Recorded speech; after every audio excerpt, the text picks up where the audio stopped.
Welcome to the channel. This is an analysis of the recent roundtable meeting that President Trump has had with the officials of Los Angeles, California, regarding the devastating wildfires which have swept through that area.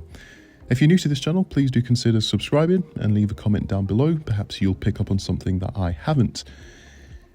Now, the first thing to mention here is that President Trump has traveled with Melania, and he mentions throughout this roundtable talk that Melania herself wanted to attend. Now, she remained silent throughout the meeting, but her presence speaks volumes. It shows a level of personal care that the Trumps have for the people who have been affected by this devastating wildfire, and that he's not just a president, but also somebody who has family values and cares for the people. Second, the guy has walked into an official meeting with a hat on. Very unconventional. Now, if you see to the right of him, all the men are wearing suits and ties, while Trump walks in with what is affectionately known as the dark MAGA hat. When you see him wearing this, you know he means business. There's no messing around, and some may say it represents a slightly more retributive side of Trump. Someone fighting for the rights and against the wrongs in the country.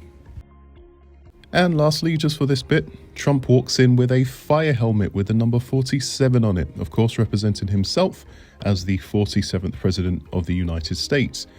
Now, I've turned the audio off so you can't hear it, but he walks in the room to cheers of USA, USA, USA, as he often does when he walks into a room or a building. Now, he recently met with the fire department and the head of the fire department more specifically, and recently she did an interview where she said this. Did the city of Los Angeles fail you and your department and our city?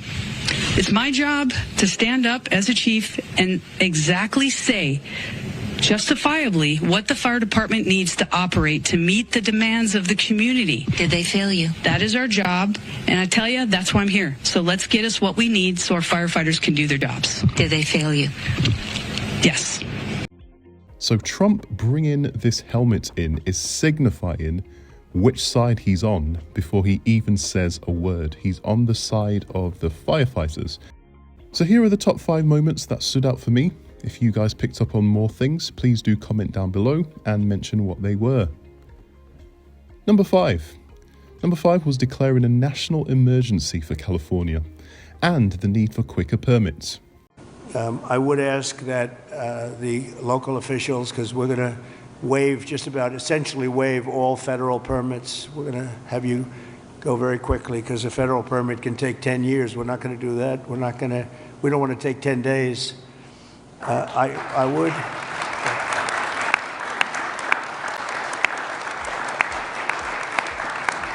So we're declaring this a national emergency. By doing that, I can give you immediate permits.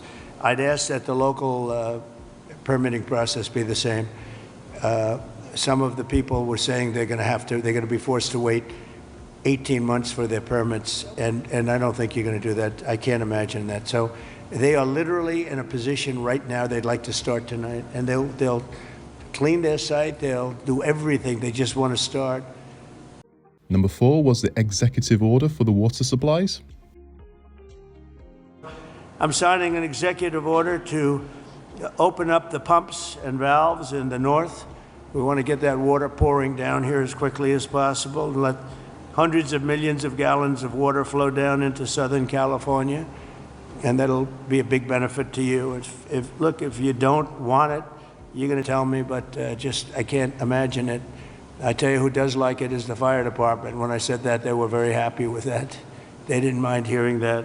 Number 3 was this disagreement, which quickly turned into an agreement.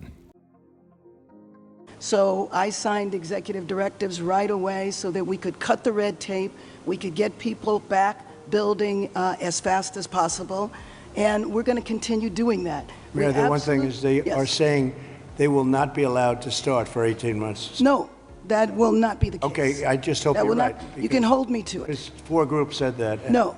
That would be they should be able to do it. They should be able to start tonight. That will not be the case. First we have to take care to make sure that there's not getting rid of the hazardous waste, cleaning things up so that people can start right away. And just like you said, if somebody had their house was destroyed and they're going to rebuild essentially the same, maybe a little bit longer, a little bit higher, they really shouldn't have to go through much of a process. So I want you to know that we are expediting that. We absolutely need your help. We need the federal help. You're a You've builder. got it, I told you. You will have no permit problem. There will be zero delay. And as far as I'm concerned, you already have the permits. And the resource. I am more worried because I met at least 8 groups of homeowners, and I'm much more worried about the fact that they said it's 18 months exactly, and they were devastated. They want to start now. They want to start removing things. They're not allowed to do it now. And you mentioned hazardous waste. Well, the hazardous waste.